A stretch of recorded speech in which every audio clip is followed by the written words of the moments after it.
Plastic surgery, laser surgery. ಅವಳು next day ಇಂದಾನೆ ಕೆಲಸ ಶುರು ಮಾಡ್ಬಿಟ್ಟಿದ್ದಾಳೆ. ಬೇಬಿ ಬರ್ತ್ ವೇಟ್ ಎಷ್ಟಿತ್ತು ಅಂತ? ಒಂದು 7 kg ಸೆಟ್ ಆಗಿಲ್ಲ, ಬಾಟಲ್ ಇಂದ ತಗೊಳ್ತಾ ಇಲ್ಲ. ಒಂದಷ್ಟು ಕಾಂಪ್ಲಿಕೇಶನ್ಸ್ ಇತ್ತು ಅಲ್ವಾ? ಮಗುಗೆ ಹಾಲು ಬರ್ಬೇಕಲ್ಲ. ನೀವು ಬಿಕಿನಿ ವ್ಯಾಕ್ಸಿನ್ ಮಾಡ್ತಾ ಇದ್ರೆ ಅಲ್ಲಿಂದ ಸ್ವಲ್ಪ ರಕ್ತ ಬರ್ತಾ ಇತ್ತು. ಡೆಲಿವರಿ ಕಾಸ್ಟ್ ಎಷ್ಟಾಯ್ತು ಅಂತ ಡೆಲಿವರಿ ನಿಮ್ಗೆ ಜೆಂಡರ್ ಗೊತ್ತಿತ್ತಲ್ವಾ ಮುಂಚೆನೆ ಅಂತ? ರೆಡಿನಾ? ಓಕೆ. ಹೆಲೋ, ಹಾಯ್, ನಮಸ್ಕಾರ ಎಲ್ರಿಗೂ. ನಾನು ನಿಮ್ಮ ಪ್ರೀತಿಯ Veekshitha and this is my lovely husband and welcome to the channel. ನೀವು ಕೇಳಿರೋಂಥ ಒಂದಷ್ಟು ಪ್ರಶ್ನೆಗಳು, ಎಷ್ಟು ಪ್ರಶ್ನೆಗಳಿದೆ ಅಂದರೆ ತುಂಬ ಜನ ಕೇಳಿರೋದು, did you know the baby gender before? ತುಂಬ ಜನ ಇದನ್ನು ಕೇಳಿದ್ದಾರೆ ಆಯಿತಾ. ಕೆಲವೊಬ್ರು ಬೇಜಾರು ಮಾಡಬೇಡಿ, ಬಟ್ ನಿಮ್ಮ ಹಸ್ಬೆಂಡ್ ಡಾಕ್ಟರ್ ಆಗಿರೋದ್ರಿಂದ ನಿಮಗೆ ಜೆಂಡರ್ ಗೊತ್ತಿತ್ತಲ್ವಾ ಮುಂಚೆನೆ ಅಂತ? ಗೊತ್ತಿತ್ತಲ್ವಾ? ನಮಗೆ ಗೊತ್ತಿರಲಿಲ್ಲ. ನಾವು ಎಲ್ಲರೂ ಕೇಳ್ತಾ ಇದ್ರು ನಮ್ಮ ಮುಂಚೆನು, ನೀವು ಡಾಕ್ಟರ್ ಎಲ್ಲ ಮುಂಚೆನೆ ಗೊತ್ತಾಗಿರುತ್ತಂತ. ಬಟ್ ನಮಗೆ ಅದು ಒಂದು ಇಲ್ಲಿಗಲ್ಲ. ಅದು ಇನ್ನೊಂದು ಸೆಕೆಂಡ್ ಪಾಯಿಂಟು, ನಮಗೆ ಗಂಡಾಗಲಿ ಹೆಣ್ಣಾಗಲಿ ಅದು ಒಂದು ಸರ್ಪ್ರೈಸ್ ಆಗಿ ಅವತ್ತು ಡೆಲಿವರಿ ದಿನನೇ ಗೊತ್ತಾಗಲಿ ಅಂತ. ಅದು ನಾವು ಹೋಗ್ತಿದ್ದಿದ್ದು ಹಾಸ್ಪಿಟ್ಲಲ್ಲಿ ಎಲ್ಲ ಫುಲ್ ಸ್ಟ್ರಿಕ್ಟ್ ಇದ್ರು ಬೇರೆ, ಬಟ್ ನನಗೂ ಅದು ಸರ್ಪ್ರೈಸ್ ಆಗಿ ಗೊತ್ತಾಗಬೇಕಿತ್ತು. ಸಿ, ವೆಸ್ಟರ್ನ್ ಕಂಟ್ರೀಸಲ್ಲೆಲ್ಲ ಜೆಂಡರ್ ರಿವೀಲ್ ಮಾಡ್ತಾರೆ, but in India it's illegal ಅಂದಮೇಲೆ ಯಾಕೆ ನಮಗೆ ಆ ಕುತೂಹಲ? ಇಟ್ಸ್ ಓಕೆ, ಯಾವುದಾದ್ರೂ ಆಗಲಿ ಅಲ್ವಾ. End of the day healthy baby ಇದ್ರೆ ಸಾಕು, ಅಷ್ಟೇ ನಾವು ಆಸೆ ಪಡಬೇಕಾಗಿರೋದು. Next question, baby birth weight ಎಷ್ಟಿತ್ತು ಅಂತ? Should we say this? ಅಂದರೆ 3 kg ಮೇಲೆ ಇತ್ತು. ಮೇಲೆ ಇತ್ತು. Okay, done. Oh, most important question ಎಲ್ಲರೂ ಕೇಳಿರೋದು, ಹಾಸ್ಪಿಟಲ್ ಬಿಲ್ ಎಷ್ಟಾಯಿತು? ಹಾಸ್ಪಿಟಲ್ ಬಿಲ್ ಒಂದು ಅಂದರೆ ಡೆಲಿವರಿ ಕಾಸ್ಟ್ ಎಷ್ಟಾಯ್ತು ಅಂತ? ಡೆಲಿವರಿ 2.3 ಆಯಿತು ನಮಗೆ. That is because of super deluxe. ಅದು ವಾರ್ಡ್ ಸ್ವಲ್ಪ ಚೆನ್ನಾಗಿರೋದು ತೊಗೊಂಡಿದ್ವಿ. ಯೂಶಲಿ ಮಣಿಪಾಲ್ ಹಾಸ್ಪಿಟ್ಲಲ್ಲಿ average normal delivery 1.5 lakhs average ಆಗಿ, ಮತ್ತು ಸಿಸೇರಿಯನ್ ಆದರೆ 2 lakhs ಆಗುತ್ತೆ ನಾರ್ಮಲ್ ವಾರ್ಡ್ ತೊಗೊಂಡ್ರೆ. ಆಗಿರೋ ವಾರ್ಡ್ ಇನ್ನೂ ಬೇಕಂದರೆ ಅದ್ರ ಮೇಲೆ ಜಾಸ್ತಿ ಆಗ್ತಾವೆ. ಆ್ಯಂಡ್ ಅದಕ್ಕೂ ಮೀರಿ ನನ್ನ ಎಂಟೈರ್ ಪ್ರೆಗ್ನೆನ್ಸಿ ಜರ್ನಿ 9 monthsಗೆ ಡಾಕ್ಟರ್ನ ಹೋಗಿ ಕನ್ಸಲ್ಟ್ ಮಾಡಬೇಕಾಗಿತ್ತಲ್ವಾ? ಆ ಟೈಮ್ನಲ್ಲಿ ಎಷ್ಟಾಗಿದೆ? ಪ್ರೆಗ್ನೆನ್ಸಿ ಸ್ಟಾರ್ಟ್ ಆದಾಗಿಂದ ಡೆಲಿವರಿವರೆಗೂ ಕನ್ಸಲ್ಟೇಷನ್ನು, ಸ್ಕ್ಯಾನು, ಬ್ಲಡ್ ಟೆಸ್ಟು ಎಲ್ಲ ಸೇರಿ, ಮೆಡಿಸಿನ್ಸು ಎಲ್ಲ ಸೇರಿ ಮಿನಿಮಮ್ 1 lakh ಆಗಿದೆ ನನ್ನ ಪ್ರಕಾರ. ಓವರಾಲ್ 3.3 lakhs ನಮಗೆ. ನಮ್ಮದು ಪ್ರಾಕ್ಟಿಕಲಿ 3.3 ಆಗಿದೆ. ಅದು ಡಿಪೆಂಡ್ಸ್ ಯಾವ ಹಾಸ್ಪಿಟಲ್ಗೆ ಹೋಗ್ತೀರಾ, ಎಷ್ಟು ಯಾವ ಥರ ಫೆಸಿಲಿಟೀಸ್ ಬೇಕು, ಅದೆಲ್ಲದ್ರ ಮೇಲೆ ಡಿಪೆಂಡ್ ಆಗುತ್ತೆ. How to take care after C section, stitches, clothes to wear ಅಂತೆ. ಕ್ಲೋತ್ಸ್ ಟು ವೇರ್ ನಾನು ಒಂದಷ್ಟು ಫೋಟೋ ಕ್ಲಿಪ್ಸ್ನ ಹಾಕ್ತೀನಿ. ನಾನು ಇದನ್ನೇ ಹಾಕ್ತಾ ಇದ್ದೀನಿ ಬಿಕಾಸ್ ನನಗೆ ಬ್ರೆಸ್ಟ್ ಫೀಡಿಂಗ್ಗೆ ಕಂಫರ್ಟ್ ಆಗುತ್ತೆ. ಸ್ಟಾರ್ಟಿಂಗಲ್ಲಿ ರೋಪ್ಸ್ ಆಗ್ತಾ ಇದೆ ಅಂತ ಮುಂಚೆನೂ ಹೇಳಿದ್ದೀನಿ, ಅದನ್ನೇ ಮಾಡಿದ್ದೀನಿ. ಬಟ್ ಸಿ ಸೆಕ್ಷನ್ ಆದಮೇಲೆ ಸ್ಟಿಚಸ್ ಹಾಕಿರೋದ್ರಿಂದ ತುಂಬ ಕೇರ್ಫುಲ್ಲಾಗಿ ನಾವಿರಬೇಕು. ಏನಾಯಿತು ನನ್ನ ಸಿಚುವೇಷನಲ್ಲಿ? ಅದು ಏನಾಯ್ತಂದರೆ, ಒಂದು ಮಧ್ಯದಲ್ಲಿ 1 ಸ್ಟಿಚ್ 1-2 ಸ್ಟಿಚ್ ಬಿಟ್ಟು ಸ್ವಲ್ಪ ಲೂಸ್ ಆಗಿ ಸ್ವಲ್ಪ ಬ್ಲಡ್ ಎಲ್ಲ ಬಂದ್ಬಿಟ್ಟಿತ್ತು. ಆಮೇಲೆ ಅದನ್ನ ಡ್ರೆಸ್ಸಿಂಗ್ ಮಾಡೋಕ್ಕೆ ಒಂದು 5-6 ಸಲ ಎಕ್ಸ್ಟ್ರಾ ವಿಸಿಟ್ಸ್ ಆಗಿದೆ. 5-6 ಸಲ ಅಷ್ಟೇನಾ? ಇನ್ನೂ ಜಾಸ್ತಿ. ಮತ್ತೆ ಒಂದು 10 ದಿನ ಎಕ್ಸ್ಟ್ರಾ ವಿಸಿಟೇ ಆಗಿದೆ. 5-6 ಸತಿ ಅಲ್ಲಾಗಿದೆ. ಎಲ್ಲಿ? ಮಣಿಪಾಲಲ್ಲಿ. ಮತ್ತೆ ಅವ್ರ ಆಸ್ಟ್ರಿಕ್ ಶಿಫ್ಟ್ ಆದ್ಮೇಲೆ ಅಲ್ಲಿ ಹೋಗಿದ್ದೀನಲ್ಲ. ಅದೇ ಹೀಲ್ ಕಂಪ್ಲೀಟ್ ಆಗಿರ್ಲಿಲ್ಲ, ಮಧ್ಯದಲ್ಲಿ ಸ್ವಲ್ಪ ಗ್ಯಾಪ್ ಆಗಿತ್ತು. ಅಲ್ಲಿಂದ ಸ್ವಲ್ಪ ರಕ್ತ ಬರ್ತಾ ಇತ್ತು. ಅದು ವಾಸಿ ಆಗೋದಕ್ಕೆ ಇನ್ನ ಒಂದು 15 ದಿನ ಎಕ್ಸ್ಟ್ರಾ ತಗೊಳ್ತು. ಡಾಕ್ಟರ್ಸ್ ಹೇಳೋದು ನಿಜ, ಸಿ ಸೆಕ್ಷನ್ ಆದ್ಮೇಲೆ ತುಂಬಾ ಚೆನ್ನಾಗಿ ರೆಸ್ಟ್ ಬೇಕು. ಒಂದು ಕಫ್ ಮಾಡಿದ್ರು ಆಗುತ್ತೆ. ನಾನು ಒಂದಿನ ಹಲ್ಲುಚ್ತಾ ಇದ್ದಾಗ ನನಗೆ ಅದೇನೋ ಕೆಮ್ಮು ಬಂದ್ಬಿಡ್ತು. ಆ ದಿನ ಕೆಮ್ಮದೆ. ಆಮೇಲೆ ನಾನು ಮಸಾಜ್ ಮಾಡಕ್ ಬರ್ತಾರಲ್ಲ, ಅವ್ರು ಬಂದಾಗ ಹೇಳಿದ್ರು, ಮ್ಯಾಮ್ ಇಲ್ಲೆಲ್ಲ ರಕ್ತ ಇದೆ ಅಂತ. ನಮ್ಮ ಅಮ್ಮಂಗೆ ಅದು ನೋಡಿ ಅಂತ ತಲೆ ಸುತ್ತ ಬಂದ್ಬಿಡ್ತು. ಆ ದಿನ ನನಗೂ ಫುಲ್ ಭಯ, ಏನಾಯ್ತು ಮತ್ತೆ ಸ್ಟಿಚ್ ಹಾಕ್ತಾರ, ಯಾಕೆ ಹಿಂಗಾಯ್ತು ಅಂತ. ಅದಾದ್ಮೇಲೆ ರೆಸ್ಟ್ ಡೇಸ್ ಮತ್ತೆ ಜಾಸ್ತಿ ಆಯ್ತು ಅದರಿಂದ ಅಲ್ವಾ. ಅದು ವಾಸಿ ಆಗಕ್ಕೆ 15 ದಿನ ಎಕ್ಸ್ಟ್ರಾ ಟೈಮ್ ತಗೊಳ್ತು. ಸೊ ಅದೇ ಜಾಸ್ತಿ ಬಗ್ಗಿ ಎದ್ದೊಳೋದೆಲ್ಲ ಜಾಸ್ತಿ ಮಾಡಬಾರ್ದು. ತುಂಬಾ ಕೇರ್ಫುಲ್ ಆಗಿರ್ಬೇಕು. First 1 month especially very careful ಆಗಿರ್ಬೇಕು. ಇಲ್ಲಾಂದ್ರೆ ಈ ತರ ಡಬಲ್ ಕೆಲಸ ಆಗುತ್ತೆ. ಪ್ರೆಗ್ನೆನ್ಸಿ ಟೈಮ್ನಲ್ಲಿ ನನಗೆ ಏನಾದ್ರು ಥೈರಾಯ್ಡ್ ಪ್ರಾಬ್ಲಮ್ಸ್ ಇತ್ತಾ, ವೈಟಮಿನ್ ಡೆಫಿಷಿಯನ್ಸಿ ಇತ್ತಾ ಅಂತೆಲ್ಲ ಕೇಳಿದ್ದಾರೆ. ಏನಾದ್ರು ಟ್ರೀಟ್ಮೆಂಟ್ ತಗೊಂಡಿದ್ರಾ? ಎಸ್, ವಿಟಮಿನ್ ಡೆಫಿಷಿಯನ್ಸಿ ಎಲ್ಲ ಇತ್ತಲ್ವಾ ನನಗೆ ಕೆಲವೊಂದು. ಥೈರಾಯ್ಡ್ ಎಲ್ಲ ನಾರ್ಮಲ್ ಇತ್ತು. ಅಂದರೆ ಬ್ಲಡ್ ಟೆಸ್ಟ್ ಮಾಡಿದಾಗ ಸ್ವಲ್ಪ ಐರನ್ನು, ವಿಟಮಿನ್ B12, ಕ್ಯಾಲ್ಶಿಯಂ ಸ್ವಲ್ಪ ಕಮ್ಮಿ ಬರ್ತಾ ಇತ್ತು. ಅದಕ್ಕೆ ನಾವು ಐರನ್ನು, ಫೋಲಿಕ್ ಆಸಿಡ್, ಕ್ಯಾಲ್ಶಿಯಮ್ಮು ಮತ್ತೆ ವಿಟಮಿನ್ B12 ಎಲ್ಲಾನು ಕೊಟ್ಟಿವಿ. ಅದು ಎಲ್ಲರೂ ತಗೊಳ್ಳೇಬೇಕು ಕಂಪಲ್ಸರಿ. ಈವನ್ ನಾರ್ಮಲ್ ಇದ್ರೂ ತಗೋಬೇಕು, ಯಾಕಂದ್ರೆ ಮಗುಗೆ ಎಕ್ಸ್ಟ್ರಾ ಗ್ರೋತ್ಗೆ ಅದು ಬೇಕಾಗುತ್ತೆ. ಸೊ ಎಲ್ಲ ಪ್ರೆಗ್ನೆಂಟ್ ಲೇಡೀಸ್ಗೂ ಕೊಡ್ತಾರೆ.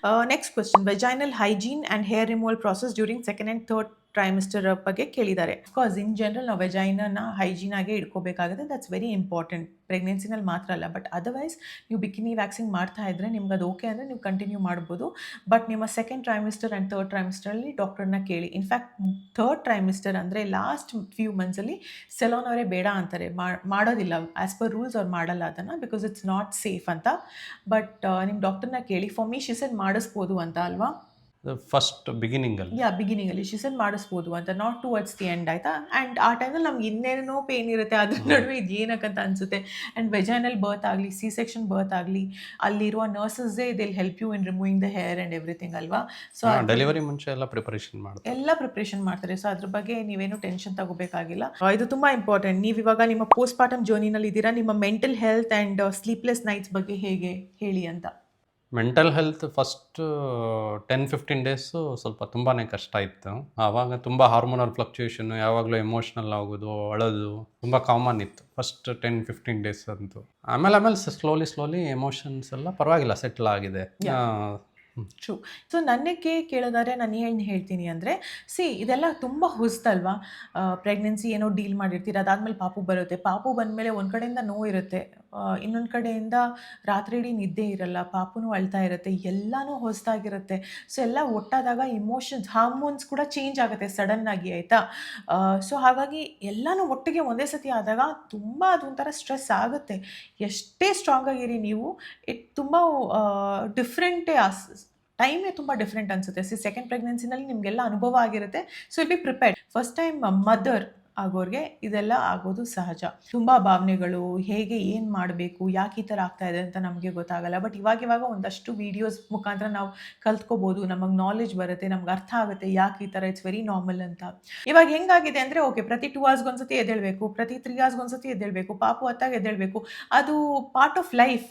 ಸೊ ಅದೇನಿವಾಗ ಹೊಸದು ಅಂತ ಅನ್ಸಲ್ಲ. ಸ್ಟಾರ್ಟಿಂಗಲ್ಲಿ ಸ್ವಲ್ಪ ಕಷ್ಟ ಆಗುತ್ತಲ್ವಾ, ತುಂಬಾನೇ ಕಷ್ಟ, ಸ್ವಲ್ಪ ಅಲ್ಲ ತುಂಬಾ ಕಷ್ಟ, to be very honest. Pregnancy weight ಗೇನ್ನ ರೆಡ್ಯೂಸ್ ಮಾಡೋದಕ್ಕೆ ಏನು ಮಾಡ್ತಾ ಇದ್ದೀರಾ, ಆ್ಯಂಡ್ ನಿಮ್ಮ ಒರಿಜಿನಲ್ ಪೋಸ್ಚರ್ನ ರೀಗೇನ್ ಮಾಡೋದಕ್ಕೆ ಏನು ಮಾಡ್ತಾ ಇದ್ದೀರಾ? ಸೊ ನಾನು ಡೆಲಿವರಿ ಆದಮೇಲೆ ಆಲ್ಮೋಸ್ಟ್ ಎಷ್ಟು kg ಕಮ್ಮಿ ಆಗಿದೆ? ಡೆಲಿವರಿ ಆದ ತಕ್ಷಣ ಒಂದು 7 kg ಇಮಿಡಿಯೇಟ್ಲಿ ಕಮ್ಮಿ ಆಯಿತು. ಆಮೇಲಿಂದ ಇನ್ನೂ ಬರೀ 2 ತಿಂಗಳಷ್ಟೇ ಆಗಿರೋದ್ರಿಂದ ಇವಾಗ ಇನ್ನೂ ಕಮ್ಮಿ ಮಾಡೋಕ್ಕೆ ಏನೂ ಮಾಡಿಲ್ಲ. ಯಾಕೆಂದರೆ ಮಗುಗೆ ಹಾಲು ಬರಬೇಕಲ್ಲ, ಚೆನ್ನಾಗಿ ಊಟ, ಡಯಟ್ ಎಲ್ಲ ಅಡ್ವೈಸ್ ಮಾಡಲ್ಲ. ಎಸ್ಪೆಷಲಿ ಫಸ್ಟ್ 6 months ಅಂತೂ ಡಯಟ್ ಮಾಡಬಾರ್ದು. ಯಾಕೆಂದರೆ ಹಾಲು ಚೆನ್ನಾಗಿ ಬರಬೇಕು ಮಗುಗೆ ಅಂದರೆ ಚೆನ್ನಾಗೇ ತಿನ್ನಬೇಕು, ಅಂದರೆ ಮಗುಗೂ ಬೇಕಾಗಿರೋಷ್ಟು ತಿನ್ನಬೇಕು. ಸೊ ಅದಕ್ಕೆ ಫಸ್ಟ್ 6 months ಡಯಟ್ ಯಾರು ಮಾಡಬಾರ್ದು. ಇನ್ನು ಸಿಸೇರಿಯನ್ ಆಗಿರೋದ್ರಿಂದ ಎಕ್ಸಸೈಸ್ ಇನ್ನೂ ಶುರು ಮಾಡಿಲ್ಲ. 3 ತಿಂಗಳಾದ್ಮೇಲಿಂದ ಸ್ವಲ್ಪ ಎಕ್ಸಸೈಸ್ ಶುರು ಮಾಡಿ ಆಮೇಲೆ ವೆಯ್ಟ್ ಲಾಸ್ ಸ್ಟಾರ್ಟ್ ಮಾಡಬೇಕು. ಸೊ ನನಗೇನು ಸ್ಟ್ರೆಸ್ ಇಲ್ಲ ಇವಾಗ. ನಾನು ಇವಾಗ ಈ ಥರನೇ ಆಗಬೇಕು, ಮುಂಚೆ ಹೆಂಗಿದೆ ಒಂದೊಂದ್ಸತಿ ಅನಿಸುತ್ತೆ, ನಾನು ಹೆಂಗಾಗಿಬಿಟ್ಟಿದ್ದೀನಿ ಅಲ್ಲ. But end of the day okay, ಪಾಪು ಚೆನ್ನಾಗಿರಬೇಕು, ನಾನು ಚೆನ್ನಾಗಿ ತಿನ್ಬೇಕು, ನನಗೆ ಹಸಿವಾಗ್ತಾ ಇದೆ, ನನಗೆ ಸ್ಟ್ರೆಸ್ ಇದೆ, ಹಾಗಾಗಿ ನನಗೇನು ಖುಷಿ ಕೊಡುತ್ತೆ ನಾನು ಮಾಡಬೇಕು. ವೇಟ್ ಆಮೇಲೇನೂ ಕಮ್ಮಿ ಮಾಡ್ಬೋದಪ್ಪ, ಏನಾದರೂ ವರ್ಕೌಟ್ ಮಾಡಿ. ಮುಂಚೆನೂ ಆಗಿದ್ದೀನಿ, ನಾನು ದಪ್ಪ ಆಗಿದೆ, ಸಣ್ಣ ಆಗಿದ್ದೀನಿ. ಸೊ ಇಟ್ಸ್ ಪಾಸಿಬಲ್, ಅದೇನು ಕಷ್ಟದ ವಿಷಯ ಅಲ್ಲ. ಸೊ ರೈಟ್ ನಾವು ನನ್ನ ಹೆಲ್ತ್, ನನ್ನ ಹ್ಯಾಪಿನೆಸ್ ನನ್ನ ಪ್ರಯಾರಿಟಿ ಆಗಿದೆ ಅಷ್ಟೇ. ನೆಕ್ಸ್ಟ್, ಏನಾದರೂ ಕಾಂಪ್ಲಿಕೇಶನ್ಸ್ ಫೇಸ್ ಮಾಡಿದ್ರ ಪ್ರೆಗ್ನೆನ್ಸಿ ಟೈಮ್ನಲ್ಲಿ ಅಂತ ಕೇಳಿದ್ದಾರೆ. ಒಂದಷ್ಟು ಕಾಂಪ್ಲಿಕೇಶನ್ಸ್ ಇತ್ತು ಅಲ್ವಾ, ಸಣ್ಣ ಪ್ರಾಬ್ಲಮ್ಸ್ ಇತ್ತು, ಶಾರ್ಟ್ ಸರ್ವಿಕ್ಸ್ ಅಂತ ಸ್ವಲ್ಪ. ಆಮೇಲೆ ಸ್ಟಾರ್ಟಿಂಗ್ 3rd monthಲ್ಲೂ ಒಂದು ಸ್ವಲ್ಪ we were worried, but thankfully results were all positive ಅಲ್ವಾ. ಮೇಜರ್ ಏನು ಕಾಂಪ್ಲಿಕೇಶನ್ ಆಗಿಲ್ಲ. ಒಂದೊಂದ್ಸಲಿ ಸ್ಕ್ಯಾನ್ ಮಾಡಿದಾಗ ಅದು ಸ್ವಲ್ಪ ಡಿಫ್ರೆಂಟ್ ಇದೆ, ಇದು ಸ್ವಲ್ಪ ಡಿಫ್ರೆಂಟ್ ಇದೆ, ಆ ಥರ ಏನಾದರೂ ಒಂದು ಸಣ್ಣ ಪುಟ್ಟದು ಆಗಿತ್ತು ಅವಾಗ. ಬಟ್ ಮೇಜರ್ ಆಗಿ ಏನು ತೊಂದರೆ ಆಗಿಲ್ಲ.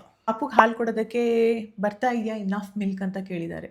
ಪುಣ್ಯಕ್ಕೆ ಬರ್ತಾ ಇದೆ, ಇವಾಗಂತೂ ಚೆನ್ನಾಗಿ ಬರ್ತಾ ಇದೆ, ಇವಾಗಂತೂ ಏನು ತೊಂದರೆ ಇಲ್ಲ. ಸೊ ಪಾಪು ಎಕ್ಸ್ಕ್ಲೂಸಿವ್ ಆಗಿ ಬ್ರೆಸ್ಟ್ ಫೀಡಲ್ಲಿ ಇದೆಯಾ ಅಥವಾ ಏನದು ಫಾರ್ಮುಲಾ ಮಿಲ್ಕ್ ಕೊಡ್ತಾ ಇದ್ದೀರಾ ಅಂತ ಕೇಳಿದ್ದಾರೆ. ಸ್ಟಾರ್ಟಿಂಗ್ ಒಂದು 10 days ಫಾರ್ಮುಲಾ ಕೊಟ್ಟಿದ್ದೀವಿ, ಅವಾಗ ಅಡಿಕ್ವೇಟಾಗಿ ಬರ್ತಿರ್ಲಿಲ್ಲ. ಬಟ್ ಆಮೇಲಿಂದ ಚೆನ್ನಾಗಿ ಬರ್ತಾ ಇದೆ. ಇವಾಗ full exclusively breast feeding. Bottle feeding ನಾವು ಮಾಡ್ತಾ ಇಲ್ಲ, ಟ್ರೈ ಮಾಡಿದ್ವಿ ಅಲ್ವಾ ಕಪಲ್ ಆಫ್ ಟೈಮ್ಸ್. ಅಂದರೆ ನನಗೇನಾದರೂ ಕೆಲಸ ಇದ್ದಾಗ ಟ್ರೈ ಮಾಡಿದ್ದೀವಿ. ಕೆಲವೊಂದ್ಸತಿ ವರ್ಕ್ ಆಗುತ್ತೆ, ಕೆಲವೊಂದ್ಸತಿ ವರ್ಕ್ ಆಗಲ್ಲ. ಸೊ ಒಂದ್ಸತಿ ಬಾಟಲ್ನೇ ಚೇಂಜ್ ಮಾಡಿದ್ವಿ, ಇನ್ನೊಂದು ಬಾಟಲ್ ತಂದ್ವಿ.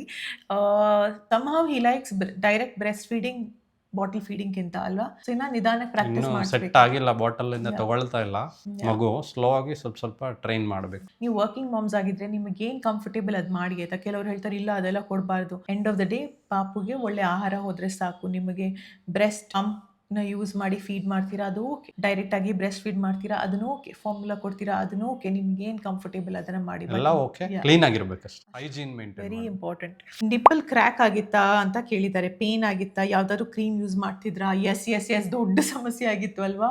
ಇನ್ಫ್ಯಾಕ್ಟ್ ಬ್ಲಡ್ ಕೂಡ ಬರ್ತಾ ಇತ್ತು ಆ ಜಾಗದಿಂದ. ಸೊ ಏನ್ ಮಾಡಿದ್ವಿ ನಾವು, ಅದು ಒಂದು ಲೆನೋಲಿನ್ ಕ್ರೀಮ್. ಲ್ಯಾನೋಲಿನ್ ಕ್ರೀಮ್ ಅಪ್ಲೈ ಮಾಡಿದ್ವಿ ಆ್ಯಂಡ್ ಇಟ್ಸ್ ಸೇಫ್. ಅದೇ ತುಪ್ಪ ಹಾಕಿ ಅಂತ ನಾನು ರೀಸೆಂಟಾಗಿ ಯೂಟ್ಯೂಬ್ ವಿಡಿಯೋದಲ್ಲಿ ಯಾರೋ ಈ ಥರ ಕಮೆಂಟ್ ಹಾಕಿದ್ರು, ನನಗೆ ಈ ಥರ ಪೇನ್ ಇದೆ, ಕ್ರ್ಯಾಕ್ಸ್ ಇದೆ, ಏನು ಮಾಡೋಣ? ಅದಕ್ಕೆ ಯಾರೋ ರಿಪ್ಲೈ ಮಾಡಿದ್ದಾರೆ, ನೀವು ತುಪ್ಪ ಹಾಕಿ ಅದಕ್ಕೆ ಅಂತ. ಆಮೇಲೆ ಉಜ್ಜಿ ಮಗು ಹಾಲು ಕುಡಿಬೇಕಾದ್ರೆ ನೋ, ತುಪ್ಪ ಆ ಥರದ್ದು ಏನೂ ಹಾಕಕ್ಕೆ ಹೋಗಬಾರ್ದು. ಕೊಕೊನಟ್ ಆಯಿಲ್, ತುಪ್ಪ, ಇಟ್ಸ್ ನಾಟ್ ಸೇಫ್. ನಿಮ್ಮ ಎದೆ ಹಾಲನ್ನು ಹಾಕ್ಬೋದು, 2 to 3 days ಬೇಕು ಅದು ವಾಸಿ ಆಗೋದಕ್ಕೆ. ಇಲ್ಲ ಅಂದರೆ ಲ್ಯಾನೋಲಿನ್ ಅಲ್ಲ, ಲ್ಯಾನೋಲಿನ್ ಕ್ರೀಮ್ ಅಂತ ಬರುತ್ತೆ, ಅದು ಸೇಫ್. ಅದು ಹಚ್ಚಿ ನೀವು ವೈಪ್ ಮಾಡ್ಬೇಕಂತನೂ ಇಲ್ಲ. ಲ್ಯಾಕ್ಟೇಷನ್ ಡಾಕ್ಟರ್ ನಮಗೆ ಹಂಗನಿದ್ದಾರೆ, ಬೇಬಿ ಡೈರೆಕ್ಟಾಗಿ ಫೀಡ್ ಮಾಡಿದ್ರು ಓಕೆ ಆಯ್ತು. ಅದು ಬಿಟ್ಟು ಬೇರೆ ಏನೂ ಹಾಕೋದಕ್ಕೆ ಹೋಗಬೇಡಿ. ಹೊಸ ತಂದೆ ತಾಯಿಯಾಗಿ ಏನು ಚಾಲೆಂಜಸ್ ಫೇಸ್ ಮಾಡ್ತಾ ಇದ್ದೀವಿ ಅಂತ ಕೇಳಿದ್ದಾರೆ. ಹೊಸ ತಂದೆ ತಾಯಿ ಅಂದರೆ ಮೇಯ್ನು ನಮಗೆ ಅಂತ ಸಪ್ರೇಟ್ ಟೈಮ್ ಅಷ್ಟು ಸಿಗಲ್ಲ. ಎಸ್ಪೆಷಲಿ ಮದರ್ಗಂತೂ 24 hours ಆಕ್ಯುಪೈ. ಅಂದರೆ ಎವ್ರಿ 2 hours ಒಂದ್ಸಲಿ ಹಾಲು ಕುಡಿಸ್ಬೇಕು, ಆಮೇಲೆ ಮಗುನ ಬರ್ಪ್ ಮಾಡಿ ಮಲಗಿಸ್ಬೇಕು. ಅಷ್ಟೊತ್ತಿಗೆ ಇನ್ನೊಂದು ಸೈಕಲ್ಗೆ ರೆಡಿ ಆಗಿಬಿಡುತ್ತೆ ಮಗು. ಅಷ್ಟರಲ್ಲೆಲ್ಲಾದ್ರೂ ಟೈಮ್ ಸಿಕ್ಕಿದ್ರೆ ಮಲ್ಕೋಬೇಕು. ಅಂದರೆ ಏನೂ ಟೈಮ್ ಇರಲ್ಲ ಬೇರೆ ಯಾವುದಕ್ಕೂ, ಮದರ್ಗೆ ಎಸ್ಪೆಷಲಿ. ಸೊ ಮದರು ಮತ್ತು ಯಾರು ತುಂಬ ಕ್ಲೋಸ್ ಆಗಿರ್ತಾರೆ ಅವ್ರಿಗೆ ತುಂಬ ಕಷ್ಟ. ಮತ್ತು ಏನಂದರೆ ಹೊರಗಡೆ ಹೋಗೋಕ್ಕಾಗಲ್ಲ, ಮೂವೀಸ್ಗೆಲ್ಲ ಹೋಗೋಕ್ಕಾಗಲ್ಲ. ನಾವು ಮೂವೀಸ್ಗೆ ಹೋಗ್ತಾ ಇದ್ವಿ ಮುಂಚೆ, ತಿಂಗಳಿಗೆ ಒಂದ್ಸಲಿನಾದ್ರು. ನಾನಂತೂ ಹೊರಗಡೆ ಇರ್ತಾ ಇದ್ದೆ, ಡ್ರೈವಿಂಗ್ ಮಾಡ್ತಾ ಇದ್ದೆ, ಅವಳು ಯಾವಾಗಲೂ ಹೊರಗಡೆ ಇರ್ತಾ ಇದ್ಲು. ಸೊ ಇವಾಗ ಅಂದ್ರೆ ಆಬ್ವಿಯಸ್ಲಿ ಡೆಲಿವರಿ ಆದ್ಮೇಲಿಂದ ಎಲ್ಲೋ ಹೊರಗಡೆ ಹೋಗಕ್ಕಾಗಲ್ಲ, ಮೂವಿ ನೋಡಕ್ಕಾಗಲ್ಲ, ಟೈಮು ಇಲ್ಲ, ನೋಡಕ್ಕೂ ಆಗಲ್ಲ. ನನಗೆ ಮೇನ್ ಡಿಫ್ರೆನ್ಸ್ ಏನಾಗಿದೆ ಅಂದ್ರೆ, ನನಗೆ ಓದಕ್ಕೆ ಅಷ್ಟು ಟೈಮ್ ಸಿಗ್ತಾ ಇಲ್ಲ, ಮೆಡಿಟೇಷನ್ ಮಾಡಕ್ ಟೈಮ್ ಸಿಗಲ್ಲ ಒಂದೊಂದ್ ದಿನ. ಆ ಥರ ನಮ್ದು ಬೇರೆ ಏನೇನಿರುತ್ತೆ ಅದಕ್ಕೆಲ್ಲ ಟೈಮ್ ಸಿಗಲ್ಲ. ತುಂಬಾ ಟೈಮ್ನ ನಾವು ಮ್ಯಾನೇಜ್ ಮಾಡಬೇಕಾಗುತ್ತೆ. ಸೊ ಅವ್ರಿಗೆ ನಾನು ಏನು ಹೇಳ್ತೀನಿ ಅಂದರೆ, 7 days in a week at least ನೀವು ಇವಾಗ 5 days in a week meditation ಮಾಡೋಕ್ಕಾಗತ್ತಾ, ಓದೋಕ್ಕಾಗತ್ತಾ, ಅಷ್ಟೇ ಸಾಕು. ಬಟ್ ಕೆಲವೊಂದ್ಸತಿ ಅವ್ರಿಗೆ ಅದನ್ನು ಪೀಸ್ಫುಲ್ಲಾಗಿ ಮಾಡೋಕ್ಕಾಗಲ್ಲ, ಬಿಕಾಸ್ ಈ ಕಡೆಯಿಂದ ಮಗು ಅಳ್ತಾ ಇದೆ, ಅಥವಾ ನಾನು ಅವ್ರನ್ನೇನಾದರೂ ಕರಿತೀನಿ ಮಧ್ಯದಲ್ಲಿ. ಸೊ ಆ ಥರ ನನಗೆ ನೀವು ಕೇಳಿದ್ರೆ ಎಸ್, ತುಂಬ ಬದಲಾವಣೆ ಆಗಿದೆ. ಬಿಕಾಸ್ ನಾನು ಶೂಟ್ಸ್ ಆಗಿರ್ಬೋದು ಅಥವಾ ನಂದು ಕೆಲಸ ಆಗಿರ್ಬೋದು ಯೋಚನೆ ಮಾಡಿ ಮಾಡಬೇಕಾಗತ್ತೆ. ಇನ್ನು ಹೇಳ್ತಾರೆ ಮಗು ಮಲಗಿದಾಗ ನೀನು ಮಲಗಬೇಕು ಅಂತ. It's not easy. ಹಂಗೆ ಹೇಳ್ದಂಗೆ ನಿದ್ದೆ ಬರಬೇಕಲ್ವ ಮಲಗಬೇಕು ಅಂದರೆ. ಇನ್ನು ಎಲ್ಲಾದರೂ ಹೊರಗಡೆ ಹೋಗಬೇಕು, ಒಂದು ಸ್ವಲ್ಪ ಸುತ್ತಾಡಬೇಕು ಅಂದರೆ ಆಗಲ್ಲ. ಹೊರಗಡೆ ಹೋಗಿ ಏನಾದರೂ ತಿನ್ನಬೇಕು ಅಂದರೆ ಅದನ್ನು ಯೋಚನೆ ಮಾಡಿ ತಿನ್ನಬೇಕಾಗುತ್ತೆ. ತುಂಬ ಬದಲಾವಣೆಗಳು ಬರುತ್ತೆ ಆಯಿತಾ. ಇದಷ್ಟೇ ಅಲ್ಲ, ಮಾಡೋ ಕೆಲಸದಲ್ಲಿ ಪಾಪು ಇವಾಗ ಮಲಗಿದ್ಯಾ, ಬೇಗ ಹೋಗಿ ಮಾಡಿ ಬರಬೇಕು, ರಿಲ್ಯಾಕ್ಸ್ ಮಾಡ್ಕೊಂಡು ಯೋಚನೆ ಮಾಡ್ಕೊಂಡು ಮಾಡೋಣ ಅಂದರೆ ಅದನ್ನು ಆಗಲ್ಲ ಆಯಿತಾ. ಎಲ್ಲ ಫಾಸ್ಟಾಗಿ ಮಾಡಬೇಕು, ಪಾಪುಗೆ ಅಡ್ಜಸ್ಟ್ ಆಗೋ ರೀತಿನಲ್ಲಿ ಮಾಡಬೇಕು. ಇವಾಗ ನಾನು ಶೂಟ್ ಮಾಡ್ತಾ ಇದ್ದೀನಲ್ಲ, ಮಧ್ಯದಲ್ಲಿ ಇದ್ದರೆ ಹೋಗ್ಬೇಕು, ನಾನು ಹೋಗಿ ಸಮಾಧಾನ ಆದ್ಮೇಲೆ ಮತ್ತೆ ಬರಬೇಕು. ಸೊ ಪಾಪು ಹೆಂಗಿರುತ್ತೆ ಅದ್ರ ತಕ್ಕಂತೆ ನಮ್ಮ ಲೈಫ್ ಸ್ಟೈಲ್ ಕೂಡ ನಾವು ಅಡ್ಯಾಪ್ಟ್ ಮಾಡಬೇಕಾಗುತ್ತೆ. ಹೊಸ ಚಾಲೆಂಜಸ್ ಇರುತ್ತೆ, ಇನ್ನು ಅದರಿಂದ ನಾವು ಇನ್ನೂ ಸ್ಟ್ರಾಂಗರ್ ಆಗ್ತೀವಿ. ಆ್ಯಂಡ್ ಇನ್ನು ನಾವು ಟೈಮ್ನ ಹೇಗೆ ಮ್ಯಾನೇಜ್ ಮಾಡ್ಬೋದು, ಯಾವ ರೀತಿ ನಮ್ಮನ್ನು ನಾವು ಇಂಪ್ರೂವ್ ಮಾಡ್ಕೋಬೋದು ಅನ್ನೋದೆಲ್ಲ ಕಲಿತೀವಿ. So it's a beautiful lesson. Ups and downs ಇದ್ದೇ ಇರುತ್ತೆ, ಇಟ್ಸ್ ಓಕೆ ಅಲ್ವಾ. ನಾವೇನು ಕಂಪ್ಲೇಂಟ್ ಮಾಡ್ಕೊಂಡು ಕೂರೋಕ್ಕಾಗಲ್ಲ, ಬಟ್ ಹೇಗೆ ಏನು ಮಾಡ್ಬೋದು, ಯಾವ ರೀತಿ ಮಾಡಬೇಕು ಅಂತ ಯೋಚನೆ ಮಾಡಬೇಕಾಗತ್ತೆ. ನೆಕ್ಸ್ಟ್ ಥಿಂಗ್ ಕೇಳಿದ್ದಾರೆ, I you able to burp the baby in early days ಅಂತೆ. ಆ್ಯಂಡ್ ರಿಫ್ಲೆಕ್ಸ್ನ ಹೇಗೆ ಕ್ಯೂರ್ ಮಾಡೋದು ನಿಮಗೆ ಗೊತ್ತಿದೆಯಾ ಅಂತ ಕೇಳಿದ್ದಾರೆ. ಅಂದರೆ ಡಿಫ್ರೆಂಟ್ ಪೊಸಿಷನ್ಸ್ ಇದೆ ಬರ್ಪ್ ಮಾಡೋಕ್ಕೆ. ಏನು ಅದೇ ಹಿಂಗೆ ಮೇಲೆ ಹಾಕ್ಕೊಂಡು ಈ ಥರ ತಟ್ಟೋದು, ಬ್ಯಾಕು ಕೂರಿಸ್ಕೊಂಡು ಹಿಂಗೆ ಇಟ್ಕೊಂಡು ಹಿಂಗೆ ತಟ್ಟಬೋದು, ಮಲಗಿಸ್ಕೊಂಡು ಮಾಡೋದಿದೆ. ಎಲ್ಲ ಪೊಸಿಷನ್ಸ್ ಎಲ್ಲ ಗೊತ್ತು ನಮಗೆ. ಆದಷ್ಟು ಟ್ರೈ ಮಾಡ್ತೀವಿ ಮುಂಚೆಯಿಂದನೂ. ಸಮ್ಟೈಮ್ಸ್ ಎಷ್ಟೇ ಟ್ರೈ ಮಾಡಿದ್ರು ಬರ್ಪ್ ಆಗಲ್ಲ ಒಂದೊಂದ್ಸಲಿ ಮಧ್ಯ. ಕೆಲವ್ರಿಗೆ ಕೋಲಿಕ್ ಆಗ್ಬಿಡುತ್ತೆ, ಅದು ಎಷ್ಟೇ ಬರ್ಪ್ ಮಾಡಿ ಏನೇ ಮಾಡಿದ್ರು ಕೋಲಿಕ್ ಆಗ್ಬೋದು ಕೆಲವ್ರ ಮಕ್ಕಳಿಗೆ. ಆದರೆ ಅದಕ್ಕೆ ಒಂದು ಎಕ್ಸ್ಟ್ರಾ ಎಕ್ಸಸೈಸಸ್ ಮಾಡಬೇಕು, ಮತ್ತು ಮಗುನ ಕಾಮ್ ಆ್ಯಂಡ್ ರಿಲ್ಯಾಕ್ಸ್ ಆಗಿ ಇಟ್ಕೋಬೇಕು, ಲೈಟ್ ಎಲ್ಲ ಸ್ಟಿಮ್ಯುಲೇಟ್ ಮಾಡ್ದಲ್ಲೇ ಆ ಥರ ಎಲ್ಲ ಮೆಜರ್ಸ್ ತೊಗೋಬೇಕು. Definitely it's not easy. So ನಿಮಗೂ ಮಕ್ಕಳಾಗಿರ್ಬೋದು, ಬಟ್ ನಿಮ್ಮ ಮಕ್ಕಳು ಒಂಥರ ಇರ್ತಾರೆ, ನಮ್ಮ ಮಕ್ಕಳೇ ಒಂಥರ ಇರ್ತಾರೆ. ನಾವು ಕಂಪೇರ್ ಮಾಡೋಕ್ಕಾಗಲ್ಲ. ನನ್ನ ಮಗು ನಾನು ಬರ್ಪ್ ಮಾಡಿಸ್ತೀನಿ ಹಾಗಂತ ಕೋಲಿಕ್ ಆಗಿಲ್ಲ ಅಂತ ಇಲ್ಲ, ನಾವು ಬರ್ಪ್ ಮಾಡಿಸ್ತೀವಿ ಅಲ್ವಾ. ಬಟ್ ಕೋಲಿಕ್ ಅನ್ನೋದು, ಗ್ಯಾಸ್ ಇಶ್ಯೂಸ್ ಅನ್ನೋದು ಡಿಪೆಂಡ್ಸ್ ಫ್ರಮ್ ಈಚ್ ಇಂಡಿವಿಜುವಲ್. ಪ್ರತಿಯೊಂದು ಮಗುನೂ ಡಿಫ್ರೆಂಟ್ ಆಗಿರುತ್ತೆ.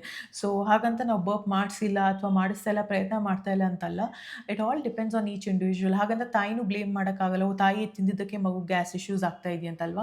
ಸೆನ್ಸಿಟಿವಿಟಿ ವೇರಿಯೇಷನ್ ಇರುತ್ತೆ ಆ ಥರ. ಕೆಲವು ಮಕ್ಳಿಗೆ ಬರುತ್ತೆ, ಕೆಲವು ಮಕ್ಳಿಗೆ ಬರಲ್ಲ. ಕೆಲವು ಮಕ್ಳಿಗೆ ಬಂದರೂ ಲೈಟ್ ಆಗಿರುತ್ತೆ, ಕೆಲವು ಮಕ್ಳಿಗೆ ಸಿವಿಯರ್ ಇರುತ್ತೆ, ಏನು ಮಾಡಿದ್ರು ಕಂಟ್ರೋಲ್ ಮಾಡೋಕ್ಕಾಗಲ್ಲ. ಸೊ ಎಲ್ಲ ಥರ ವೇರಿಯೇಷನ್ಸು ಇರುತ್ತೆ. ಕರೆಕ್ಟ್. ಸ್ಲೀಪಿಂಗಿಗೆ ಹೇಗೆ ನೀವು ಟೈಮ್ ಸೆಟ್ ಮಾಡ್ಕೋತೀರಾ? ನಾನು ಅಮ್ಮ ಆಗ್ತಾ ಇದ್ದೀನಿ ಅಂತ ಯಾರೋ ಒಬ್ರು ಕೇಳಿದ್ದಾರೆ. ಡಿಫಿಕಲ್ಟ್ ಅಲ್ವಾ ಬೇಬಿ ಆದಮೇಲೆ? Yes, it's difficult. First 20 days ಅಂತೂ ತುಂಬ ಡಿಫಿಕಲ್ಟ್ ಅನಿಸುತ್ತೆ. ಆಮೇಲೆ ನಿಮಗೆ ಪ್ರಾಕ್ಟೀಸ್ ಆಗಿಬಿಡುತ್ತೆ, ಇದೇ ನನ್ನ ಲೈಫ್ ಸ್ಟೈಲ್ ಇನ್ನ ಅಂತ ನಾವು ಅಡ್ಜಸ್ಟ್ ಆಗಬೇಕು ಅಂತಲೇ ಅನಿಸುತ್ತೆ. ಸೊ ಆವಾಗ we become mentally prepared. It's okay, we are all very strong ಆಯಿತಾ. ಏನೇ ಪ್ರಾಬ್ಲಮ್ಸ್ ಬರಲಿ ಈ ಥರ ನಮಗೆ ಹೇಗೆ ಮ್ಯಾನೇಜ್ ಮಾಡಬೇಕು, ಏನು ಮಾಡಬೇಕು ಆ ಸಂದರ್ಭದಲ್ಲಿ ಅಂತ ಗೊತ್ತಾಗುತ್ತೆ. So not to worry, women are really strong. ನಮಗೆ ಅರ್ಥ ಆಗಲ್ಲ, ಬಟ್ ಬಟ್ ತಾಯಿ ಆದಮೇಲೆ ನಮಗೆ ಆ್ಯಕ್ಚುಲಿ ಗೊತ್ತಾಗುತ್ತೆ ನಮ್ಮ ಸ್ಟ್ರೆಂತ್ ಏನು ಅಂತ. ನಾನು ಹೆಂಗೆ motherhood and content creation, shooting, editing ಎಲ್ಲ ಮಾಡಲೇಬೇಕು because this is my livelihood. ಇನ್ನೂ ಒಂದು ನನಗೆ ವರ್ಕ್ ಮಾಡೋದಂದರೆ ತುಂಬಾ ಇಷ್ಟ. ಆಫ್ಟರ್ ಡೆಲಿವರಿ ಎಷ್ಟು ದಿನದಲ್ಲಿ ವರ್ಕ್ ಸ್ಟಾರ್ಟ್ ಮಾಡಿದ್ದೀನಿ? ಆ್ಯಕ್ಚುಲಿ ಅಲ್ಲಿ ಡೆಲಿವರಿ ಆದಮೇಲೆ ಮಲ್ಕೊಂಡು ಎಡಿಟಿಂಗ್ ಎಲ್ಲ ಮಾಡ್ತಾ ಇದ್ದು ಆಗಲೇ. ಡೆಲಿವರಿ ಆಗಿ ಇಮ್ಮಿಡಿಯೇಟ್ ಅವತ್ತು ನೈಟ್ ಮಾಡಿಲ್ಲ ಅಷ್ಟೇ, ನೆಕ್ಸ್ಟ್ ಡೇಯಿಂದಾನೇ ಸ್ಟಾರ್ಟ್. ಅಂದರೆ ಎದ್ದು ಓಡಾಡಕ್ಕೆ ಕುಂತ್ಕೊಂಡು ಮಾಡಿಲ್ಲ, ಬಟ್ ನಮ್ಗೆ ಹೇಳೋದು ಅಲ್ಲಿ ಅದು ಶೂಟ್ ಮಾಡಿ ಇದು ಶೂಟ್ ಮಾಡಿ ಆ ಥರ ಎಲ್ಲ ನಮ್ಗೆ ಹೇಳ್ತಾ ಇಲ್ಲೋ ಸ್ಟಾರ್ಟಿಂಗಲ್ಲಿ. ಆಮೇಲೆ ಅವಳು ನೆಕ್ಸ್ಟ್ ಡೇಯಿಂದಾನೇ ಕೆಲಸ ಶುರು ಮಾಡಿಬಿಟ್ಟಿದ್ದಾಳೆ. ಬಟ್ ಅಂದರೆ ಫುಲ್ ಫ್ಲೆಡ್ಜ್ ಮಾಡೋಕ್ಕಾಗಲ್ಲ, ಬಟ್ ಎಷ್ಟಾಗುತ್ತೆ ಅಷ್ಟು ಮಾಡ್ತಾರೆ. ಹಾಗಂತ ನೀವು ಮಾಡಬೇಕಂತಲ್ಲ, ಅಥವಾ ನಾನು ಏನಕ್ಕೆ ಮಾಡಿದ್ದೀನಿ ಅದೆಲ್ಲ ಮಾಡೋ ಅವಶ್ಯಕತೆ ಇರಲಿಲ್ಲ ಅಂತ ಹೇಳೋಕ್ಕೂ ಬರಬೇಡಿ. Because it's all individual personality ಅಲ್ವಾ. ಇವಾಗ ನನಗೆ ಮಾಡಬೇಕು, ನನಗೆ ಮಾಡಿದ್ರೆ ಸಮಾಧಾನ ಆಗುತ್ತೆ, ನನಗದು ಖುಷಿ ಕೊಡುತ್ತೆ ಅಲ್ವಾ. ಆ್ಯಂಡ್ ನನಗದು ಎನರ್ಜಿ ಕೊಡುತ್ತೆ. ನನಗೇನೋ ಓಕೆ ಮಾಡ್ತಾ ಇದ್ದೀನಿ, ಇದನ್ನು ಮಾಡ್ತಾ ಇದ್ದೀನಿ ಆಸ್ ಅ ಮಾಮ್, ನಾನು ಕೆಲಸನೂ ಮಾಡ್ತಾ ಇದ್ದೀನಿ ಬಿಕಾಸ್ ಮುಂಚೆಯಿಂದನೂ ನಾನು ಕರಿಯರ್ ಓರಿಯೆಂಟೆಡ್ ಕೂಡ ಆಗಿದೆ. ಸೊ ಹಾಗಾಗಿ if I'm able to balance both, ಎರಡೂ ಮಾಡೋಕ್ಕಾಗ್ತಾ ಇದೆಯಾ, ದಟ್ಸ್ ಗುಡ್. ಸೊ ಹೆಂಗೋ ಮ್ಯಾನೇಜ್ ಆಗ್ತಾ ಇದೆ. ಆ್ಯಂಡ್ ಟಚ್ ವುಡ್ ಎಲ್ಲರೂ ಸಪೋರ್ಟಿವ್ ಆಗಿದ್ದಾರೆ ಅದಕ್ಕೆ. ಸೊ ನಮಗೆ ಇಂಟ್ರೆಸ್ಟ್ ಇದೆ, ನಮ್ಗೆ ಇದು ಮಾಡಬೇಕು ಅನ್ನೋ ಹಠ ಇದ್ದರೆ ಖಂಡಿತವಾಗ್ಲೂ ಆಗುತ್ತೆ. ಅಂದರೆ ಈಚ್ ಪರ್ಸನ್ ಇಸ್ ಡಿಫ್ರೆಂಟ್. ಕೆಲವ್ರಿಗೆ ತುಂಬ ಸುಸ್ತಾಗುತ್ತೆ, ಅವರೆಲ್ಲ ಮಾಡಕ್ಕೆ ಏನು ಮಾಡೋಕ್ಕಾಗಲ್ಲ. ಅವ್ರು ಜಸ್ಟ್ ಮಗನ ನೋಡ್ಕೊಂಡು ಇರಬೇಕು. ಯಾರಿಗೆ ಜಾಸ್ತಿ ಎನರ್ಜಿ ಇದೆ ಅಥವಾ ಮಾಡಲೇಬೇಕು ಅಂತಿರ್ತಾರೆ ಅವರು ಟ್ರೈ ಮಾಡ್ಬೋದು. ಚಿಕ್ಕ ಪುಟ್ಟ ಕೆಲಸಗಳು ನಾನು ಏನು ಮಾಡ್ಬೋದು ಮಾಡ್ತೀನಿ. ಸೊ ಇವಾಗ 2 months ಆಗಿದೆ, ನಾನು ನನ್ನ ಪಾಡಿಗೆ ಓಡಾಡೋದು, ಏನೇನು ಮಾಡೋಕ್ಕಾಗುತ್ತೆ ಎಲ್ಲ ಮಾಡೋದು ಮಾಡ್ತೀನಪ್ಪ. So that's fine. ಹಾಗಂತ ಹೆವಿ ವರ್ಕ್ ಎಲ್ಲ ಮಾಡೋಕ್ಕೆ ಹೋಗ್ತಾ ಇಲ್ಲ ಸದ್ಯಕ್ಕೆ. ಇಂಪಾರ್ಟೆಂಟ್ ಕ್ವೆಶ್ಚನ್, ಸಿ ಸೆಕ್ಷನ್ ಆದಮೇಲೆ ಬ್ರೆಡ್ ರೆಸ್ಟ್ ಬೇಕು ಅಂತ ಹೇಳ್ತಾರೆ, ಇಲ್ಲ ಅಂದರೆ ಬೆನ್ನೋ ಬರುತ್ತೆ ಅಂತೆ, ಹೌದಾ? ಸಿಸೇರಿಯನ್ ಸೆಕ್ಷನ್ ಆದಮೇಲೆ ಮಿನಿಮಮ್ ಒಂದು 6 weeks ಅಂತೂ ಜಾಸ್ತಿ ಅಂದರೆ ರೆಸ್ಟಲ್ಲೇ ಇರಬೇಕು. ಜಾಸ್ತಿ ಎದ್ದು ಓಡಾಡೋದು ಜಾಸ್ತಿ ಮಾಡಿದ್ರೆ ಬ್ಯಾಕ್ ಪೇನ್ ಎಲ್ಲ ಬಂದಿದೆ. Back pain, severe back pain ಇತ್ತು ಸ್ಟಾರ್ಟಿಂಗ್. ಅದು ಏನಕ್ಕಂತ ಹೇಳ್ತೀನಿ, ರಾತ್ರಿ ಇಡೀ ಕೂತು ಮಲಗ್ತೀರಾ, ಪ್ಲಸ್ ಸಿ ಸೆಕ್ಷನ್ ಆಗಿರುತ್ತೆ ಆ್ಯಂಡ್ ಪೋಸ್ಚರ್ ಬೇರೆ ಬದಲಾಗಿರುತ್ತೆ ಸ್ಟಾರ್ಟಿಂಗಲ್ಲಿ. ಅದಕ್ಕೆ ಅಬ್ಡಾಮಿನಲ್ ಬೈಂಡರ್ ಹಾಕಬೇಕು ಅಂತಾರೆ ಡಾಕ್ಟರ್ಸ್. ವೆರಿ ಇಂಪಾರ್ಟೆಂಟ್ ಅದು ನಮ್ಮ ಪೋಸ್ಚರ್ನ ಮತ್ತೆ ಸರಿ ಮಾಡಿಸ್ಕೊಳ್ಳೋದಕ್ಕೆ, ಕೋರ್ ಸ್ಟ್ರೆಂತ್, ಬ್ಯಾಕ್ ಸ್ಟ್ರೆಂತ್ ಆಗೋದಕ್ಕೆ. ಸೊ ಈ ಕಾರಣಗಳಿಂದ ಸಿಕ್ಕಾಪಟ್ಟೆ ಬೆನ್ನು ಆಗಿತ್ತು. ಸೊ ನಾನೇನು ಮಾಡಿದೆ, ಡೈಲಿ ಮಸಾಜ್ ಮಾಡಿಸ್ಕೊತಾ ಇದ್ದೆ. ನನಗೇನು ಉಪಯೋಗ ಆಗುತ್ತೆ, ಏನು ನನಗೆ ಬೆನಿಫಿಟ್ ಆಗುತ್ತೆ ಅದನ್ನು ಮಾಡಿಸ್ಕೊತಾ ಇದ್ದೆ ನಾನು. ಹಾಗಂತ ಬೆನ್ನು ಹೋಗಿದೆ ಅಂತೆಲ್ಲ ಇಟ್ ವಾಸ್ ರಿಯಲಿ ಬ್ಯಾಡ್ ಒಂದು ಟೈಮ್ನಲ್ಲಿ ಅಲ್ವಾ. ಅದು ಸಿಸೇರಿಯನ್ ಸೆಕ್ಷನ್ ಆದಮೇಲೆ ಬ್ಯಾಕ್ ಪೇನ್ ತುಂಬ common. First 6 weeks full bed rest ಮಾಡಲೇಬೇಕು. ಆಮೇಲಿಂದ ಸ್ವಲ್ಪ ಮೂಮೆಂಟ್ ಸ್ಟಾರ್ಟ್ ಮಾಡ್ಬೋದು. ಡಾಕ್ಟರ್ ಹೇಳಿದರು ಫಸ್ಟ್ 6 weeks ಬೇಕಾಗುತ್ತೆ ನೀನು ರೆಸ್ಟ್ ಮಾಡು ಅಂತ. 6 weeks ಅವ್ರು ಹೆಂಗೆ ಹೇಳಿದ್ರು ಹಾಗೆ 6th weekಗೆ ನಾನು ನಿಮ್ಗೆ ಹೇಳಿದೆ ಅಲ್ವಾ, I am feeling better after this ಅಂತ. ಹಾಗೆ ಕಮ್ಮಿ ಆಯ್ತು. I was surprised. ಅವ್ರು ಹೇಳಿದ ತಕ್ಷಣ ಅದೇ ವಾರ ಕಮ್ಮಿ ಆಯಿತು ಅಂತ. ಆಮೇಲೆ 3 months ಬೇಕು ಆಯಿತಾ ನಿಮಗೆ ಎಕ್ಸಸೈಸ್ ಎಲ್ಲ ಸ್ಟಾರ್ಟ್ ಮಾಡೋದಕ್ಕೆ. ಬಟ್ ಅದರ್ವೈಸ್ ನಾವು I am feeling much better. Yes, ತುಂಬ ಸುಸ್ತಾಗುತ್ತೆ. ನಾನು ಹೇಳ್ತೀನಿ ಅವ್ರಿಗೆ, ಫುಲ್ ಡೇ ಶೂಟ್ ಇದ್ದಾಗ ಅಥವಾ ಜಾಸ್ತಿ ಹೊತ್ತು ನಿಂತಿದ್ರೆ ನನಗೆ ನೋವಾಗುತ್ತೆ, ಫುಲ್ ಬಾಡಿ ಪೇನ್ ಬರುತ್ತೆ ಇಲ್ಲಿಂದ ಪಾದದ ತನಕ. ಮುಂಚೆ ಎಲ್ಲ ಹಂಗೆ ಆಗ್ತಾ ಇರಲಿಲ್ಲ. So it's still the recovery phase ಅಲ್ವಾ. ಸೊ ಸ್ಟ್ರೆಚ್ ಮಾರ್ಕ್ಸ್ನ ಹೆಂಗೆ ಓವರ್ಕಮ್ ಮಾಡೋದು, ನನಗಂತೂ ಇಲ್ಲಿಂದ ಸ್ಟಾರ್ಟ್ ಆಗಿದ್ದು ಇಲ್ಲಿ ತನಕ ಇದೆ ಸ್ಟ್ರೆಚ್ ಮಾರ್ಕ್. ಪ್ಲೀಸ್ ಹೇಳಿ, ಏನು ಮಾಡೋದು, ಹೆಂಗೆ ಮಾಯ ಮಾಡೋದು, what is the treatment, plastic surgery, laser surgery, what are we doing? Please tips ಕೊಡಿ. Some tablets, some ointment. ಅದ್ರ ಬಗ್ಗೆ ಏನು ಮಾಡಿಲ್ವಲ್ಲ. ಇವಾಗ ನಾನು ರಿಕವರಿ ಟೈಮ್ ಅಪ್ಪ, ನನ್ನ ಕಾನ್ಸಂಟ್ರೇಷನ್ ಅದ್ರ ಮೇಲೆ ಇರಬೇಕು. ಹೋಗ್ಬಿಟ್ಟು ಈ ಮಾರ್ಕ್ ಹೋಗಿಲ್ಲ ಅಂತ ಅದ್ರ ಮೇಲೆ ಟೆನ್ಷನ್ ಮಾಡ್ಕೊಂಡಿರೋ ಆಗೋದಿಲ್ಲ. ಆ ಟೈಮು ಇಲ್ಲ, ಮಾರ್ಕ್ ನಿಧಾನಕ್ಕೆ ಫೇಡ್ ಅವೇ ಆಗುತ್ತೆ. ನಿಧಾನಕ್ಕೆ ಅದೇ ಹೋಗುತ್ತೆ. ಬಟ್ ಆದ್ರೂ ಸ್ಕಿನ್ ಡಾಕ್ಟರ್ ತೋರಿಸಿದ್ರೆ ಅವರು ಏನಾದರೂ ಕ್ರೀಮ್ ಏನಾದರೂ ಸಜೆಸ್ಟ್ ಮಾಡ್ತಾರೆ. ಲೇಸರ್ ಸರ್ಜರಿ ನಾನು ಏನೋ ನೋಡಿದ್ದೀನಿ, ಈ ಥರ ಪ್ಲಾಸ್ಟಿಕ್ ಸರ್ಜರಿ ಎಲ್ಲ ಮಾಡಬೇಕಂತೆ, ಅದರಿಂದ ಹೋಗುತ್ತೆ ಅಂತ ನೋಡಿದ್ದೀನಿ ಆಯಿತಾ. ಸೊ ಒಂದ್ಸತಿ ಡಾಕ್ಟರ್ನ ಮೀಟ್ ಮಾಡ್ತೀವಿ ನಾವು. ಟ್ರೆಡಿಷ್ನಲ್ ರೀತಿಯ ಬಾಣಂತನ ಮಾಡ್ತಾರೆ ಅಲ್ವಾ, ಅದು ತಿನ್ಬೇಡಿ, ಅದು ಮಾಡಬಾರ್ದು, ಇದು ಮಾಡಬಾರ್ದು ಅಂತ. ಸೊ ಅದನ್ನೆಲ್ಲ ನಾವು ಫಾಲೋ ಮಾಡ್ತಾ ಇದ್ದೀವ? ನಮ್ಮ ಒಪಿನಿಯನ್ ಏನು ಅದ್ರ ಬಗ್ಗೆ, ನಾವೇನನ್ನ ಫಾಲೋ ಮಾಡ್ತಾ ಇದ್ದೀವಿ ಅಂತ? ನಾವಂತೂ ಸೈಂಟಿಫಿಕ್ ಪ್ರೂವನ್ ಏನಿದೆ ಅದನ್ನು ಮಾತ್ರ ಮಾಡ್ತಾ ಇದ್ದೀವಿ. ಈಗ ಹಳೆ ಕಾಲದ್ದು ಎಷ್ಟೊಂದಿದೆ, ಅದರಲ್ಲಿ ತುಂಬ ಕೆಲವೊಂದು ಮಿಸ್ಟೇಕ್ಸ್ ಎಲ್ಲ ಇದೆ ಹಳೆ ಕಾಲದ್ದು. ಎಸ್ಪೆಷಲಿ ನೀರು ಕುಡಿಬಾರ್ದು ಅಂತಾರೆ ಕೆಲವರು, ಮತ್ತು ಅದು ತಿನ್ನಬಾರ್ದು ಅವೆಲ್ಲ ಇಲ್ಲ. ನೀರು ಮ್ಯಾಕ್ಸಿಮಮ್ ಕುಡಿಬೇಕು. ಡೆಲಿವರಿ ಆದಮೇಲೆ ಮಿನಿಮಮ್ 3 ಲೀಟ್ರ್ ಕುಡಿಬೇಕು. ಯಾಕಂದರೆ ಮಗುಗೆ 1 ಲೀಟ್ರ್ ಬೇಕು, ತಾಯಿಗೆ 2 ಲೀಟ್ರ್ ಬೇಕು. ಎಷ್ಟೊಂದು ಜನ ನಾವು ನೋಡಿದ್ದೀವಿ ಡೆಲಿವರಿ ಆದಮೇಲೆ ನೀರು ಫುಲ್ ರಿಸ್ಟ್ರಿಕ್ಟ್ ಮಾಡಿ ಬ್ಲಡ್ ಕ್ಲಾಟ್ಸ್, ತಲೆ ಒಳಗಡೆ ಎಲ್ಲ ಬ್ಲಡ್ ಕ್ಲಾಟ್ಸ್ ಆಗಿ ಬಂದಿದ್ದಾರೆ ನಮ್ಮ ನ್ಯೂರಾಲಜಿ ಡಿಪಾರ್ಟ್ಮೆಂಟ್ಗೆ. ಮೇಯ್ನು ನಂಬರ್ 1. ನಂಬರ್ 2, ಎಲ್ಲ ತಿನ್ನಬೇಕು. ಅಂದರೆ ಎಲ್ಲ ಕ್ಯಾಲೋರೀಸು, ಪ್ರೋಟೀನು, ವಿಟಮಿನ್ಸು ಎಲ್ಲ ತಿನ್ನಬೇಕು. ಜಂಕ್ ಫುಡ್ ಅಲ್ಲ, ಬಟ್ ಹೆಲ್ದಿ ಫುಡ್ ಎಲ್ಲ ತಿನ್ಬೇಕು ಜಾಸ್ತಿ. ಯಾಕಂದರೆ ಮಿಲ್ಕ್ ಪ್ರೊಡಕ್ಷನ್ಗೆ ಎಲ್ಲ ಬೇಕು. ಮಿಲ್ಕ್ ಪ್ರೊಡಕ್ಷನ್ ಆಗಬೇಕು, ತಾಯಿ ಹೆಲ್ದಿ ಇರಬೇಕು, ಮಗು ಡೆವಲಪ್ಮೆಂಟ್ ಆಗಬೇಕು. ಎಲ್ಲ ಫುಡ್ಡು, ಹೆಲ್ದಿ ಫುಡ್ ಎಲ್ಲ ಚೆನ್ನಾಗಿ ತಿನ್ನಬೇಕು, ನೀರು ಚೆನ್ನಾಗಿ ಕುಡಿಬೇಕು. ಇನ್ನು ಬೇರೆ ವಿಷಯಗಳು ತುಂಬ ಇವೆ. ಅದು ಎಕ್ಸಾಂಪಲ್ ಒಂದೊಂದೇನೆಂದರೆ, ಮಗುಗೆ ಜಾಸ್ತಿ ನಾವು ಎಣ್ಣೆ ಹಾಕಿ ಉಜ್ಜಕ್ಕೆ ಬಿಡಲ್ಲ. ಉಜ್ಜಿ ಅದನ್ನೆಲ್ಲ ಡ್ಯಾಮೇಜ್ ಪಾರ್ಟ್ಸ್ ಎಲ್ಲ ಎಷ್ಟೊಂದು ಜನಕ್ಕೆ ಡ್ಯಾಮೇಜ್ ಆಗಿಬಿಟ್ಟಿದೆ ಕೆಲವರಿಗೆ. ಆ ಥರ ಮಾಡೋಕ್ಕೆ ಬಿಡಲ್ಲ, ಬರೀ ಎಣ್ಣೆ ಹಾಕಿ ಲೈಟಾಗಿ ಅಷ್ಟೇ ಮಸಾಜ್ ಮಾಡೋದು. ಮತ್ತು ಫಸ್ಟ್ 1 ಇಯರಲ್ಲಿ ಮಗುಗೆ ಹನಿ ಕೊಡಬಾರ್ದು. ಕೆಲವು ಮಕ್ಕಳಿಗೆ ಅದರಿಂದ ಸೀರಿಯಸ್ ಆಗೀತು, ಡೆತ್ ಎಲ್ಲ ಆಗಿದೆ. ಈ ಥರ ಇನ್ನೂ ಸುಮಾರು ವಿಷಯಗಳಿವೆ. ಅದ್ರ ಬಗ್ಗೆನೇ ಒಂದು ವಿಡಿಯೋನೇ ಮಾಡ್ಬೋದು. Correct. Next question, morning sunlight ತುಂಬ ಇಂಪಾರ್ಟೆಂಟ್ ಅಂತ ಹೇಳ್ತಾರೆ ಬೇಬಿಗೆ. ಸೊ ನೀವು ಡೈಲಿ ಮಾರ್ನಿಂಗ್ 15 ನಿಮಿಷ ಸನ್ಲೈಟ್ ಕೆಳಗೆ ಬೇಬಿ ತಗೊಂಡು ಕೂತ್ಕೊಳ್ತೀರಾ ಅಂತ ಕೇಳಿದ್ದಾರೆ. ಇಲ್ಲಿವರೆಗೂ ನಾವು ಬೇಬಿನ ಸನ್ ಎಕ್ಸ್ಪೋಜರ್ ಆಚೆ ಮಾಡ್ಸೋಕ್ಕೆ ಹೋಗಿಲ್ಲ.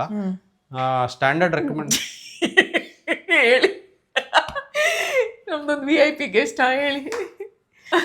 ನಾವಿಲ್ಲಿ ತನಕ sun exposure, direct sun exposure should be avoided ಅಂತ ಸ್ಟ್ಯಾಂಡರ್ಡ್ ಗೈಡ್ಲೈನ್ಸ್ ಇದೆ ಮೆಡಿಕಲಲ್ಲಿ. ಅಕಸ್ಮಾತ್ ಸನ್ ಎಕ್ಸ್ಪೋಜರ್ ಮಾಡಲೇಬೇಕು ಅಂತಿದ್ರೆ ಬೆಳಗ್ಗೆ ಕಮ್ಮಿ, ಜಾಸ್ತಿ ಬ್ರೈಟ್ ಇರಬಾರ್ದು, ತುಂಬ ಹೀಟ್ ಇರಬಾರ್ದು, ಡೈರೆಕ್ಟ್ ಎಕ್ಸ್ಪೋಜರ್ ಮಾಡಬಾರ್ದು, ಶೇಡ್ ಇರೋವಂಥ ಕಡೆ ಹೋಗಿ ಕರ್ಕೊಂಡು ಹೋಗ್ಬೋದು. ಬೆಸ್ಟ್ ಅಂದರೆ ಹೆಂಗಿದ್ರು ಮೇನ್ ಸನ್ ಎಕ್ಸ್ಪೋಜರ್ ಮೇನ್ಲಿ ಹೇಳೋದು ವಿಟಮಿನ್ ಡಿ ಬರುತ್ತೆ ಅಂತ. ಅದನ್ನು ವಿಟಮಿನ್ ಡಿ ಡ್ರಾಪ್ಸ್ ಎಲ್ಲರೂ ಬರ್ಕೊಡ್ತಾರೆ ಮಗು ಹುಟ್ಟಿದ ಮೇಲೆ. ವಿಟಮಿನ್ ಡಿ ನಾವು ಕೊಡ್ತಾ ಇದ್ದೀವಿ. ಮಗುನ ಜಾಸ್ತಿ ಕಾಮ್ ಅಂಡ್ ರಿಲ್ಯಾಕ್ಸ್ಡ್ ಒಳಗಡೆನೇ ಇಟ್ಕೊಂಡಿದ್ದೀವಿ. ಹಾಸ್ಪಿಟ್ಲಿಗೆ ಕರ್ಕೊಂಡು ಹೋಗ್ಬೇಕಾದ್ರೆ ಸ್ವಲ್ಪ ಎಕ್ಸ್ಪೋಜರ್ ಆಗುತ್ತೆ ಅಷ್ಟೇ.